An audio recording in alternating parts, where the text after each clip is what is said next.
BJP కార్పొరేటర్లు అంతా కూడా ఇక్కడ బుద్ధ భవన్ అయితే ముట్టడించడం జరిగింది. సో ఇప్పటి వరకు హైడ్రా కమిషనర్ ఎవరైతే ఏవి రంగనాథ్ ఉన్నారో ఆయనతో మాట్లాడడం కూడా జరిగింది. సో ఒకసారి మనతో పాటు అయితే ఆకుల శ్రీవాణి ఉన్నారు, సరూనగర్ కార్పొరేటర్. సో ఆవిడతో మాట్లాడే ప్రయత్నం చేద్దాము.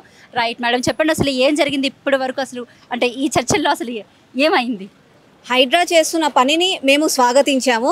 దాంతో పాటుగా కేవలం ఏదో కొన్ని సెలెక్టివ్గా కాకుండా కంప్లీట్గా ఏదైతే వీళ్ళు ఇప్పుడు వాటర్ బాడీస్ని కాపాడుతాము అని చెప్తున్నారో అలాగే ప్రతి ఒక్కటి కూడా కాపాడాలి. దానికి ముఖ్యంగా మేము ఇచ్చిన దానికి కారణం ఏంటంటే ఓఐసి ఉమెన్స్ అది కాలేజ్ అని ఉంది, అది మొత్తము కూడా ఎఫ్టిఎల్ జోన్లో ఉంది.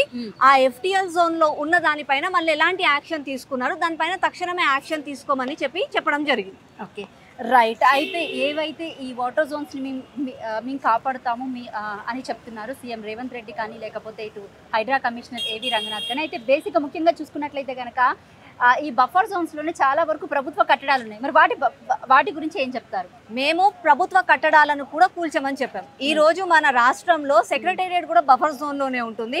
ఇప్పుడు చెప్పాలంటే ఈ బుద్ధ భవన్ కూడా బఫర్ జోన్లోనే ఉంటుంది. జిహెచ్ఎంసీ బిల్డింగ్ కూడా నాలా పక్కలనే ఉంటుంది.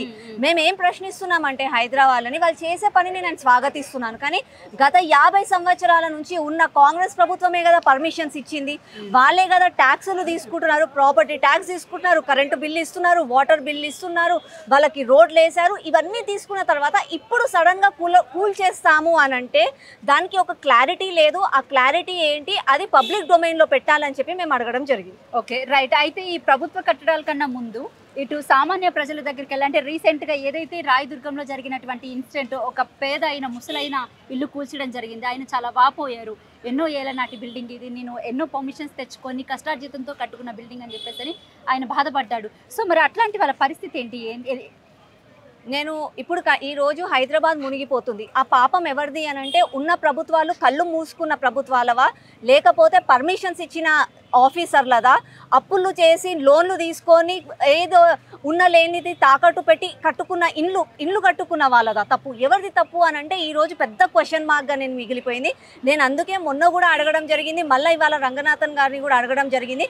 మీరు ఇప్పుడు కొత్తవి పాతవి కూల్చేస్తున్నారు సరే, కానీ 6 నెలల నుంచి నాలాల పైన జరిగిన ఇన్ని నిర్మాణాలు ఉన్నాయి. ఇకపైన నాలాల పైన కానీ చెరువుల పైన కానీ నిర్మాణాలు జరగకుండా ఎలాంటి కట్టడీలు తీసుకున్నారు, ఏమన్నా చేశారా అని చెప్పి అడగడం జరిగింది. ఇప్పుడు ఉన్న వాటిని కూల్చేస్తే మరి ఏంటి పరిస్థితి? అంటే కూల్చాలంటే ఫస్ట్ ప్రభుత్వానికి సంబంధించినవే కూల్చాలి. ఫస్ట్ ఆఫ్ ఆల్ అండి హైడ్రా వాళ్ళకి హైడ్రా వాళ్ళే మనం చేసే పనిని మేము స్వాగతిస్తాము, బట్ విత్ క్లారిటీ తోటి పబ్లిక్ డొమైన్లో వచ్చి పబ్లిక్ అందరికీ ఫేవరబుల్గా ఉండేది, పబ్లిక్కి ఫ్యూచర్ జనరేషన్స్కి మంచిగా ఉండేటట్టుగా చేసే ప్రతి మేము స్వాగతిస్తాము.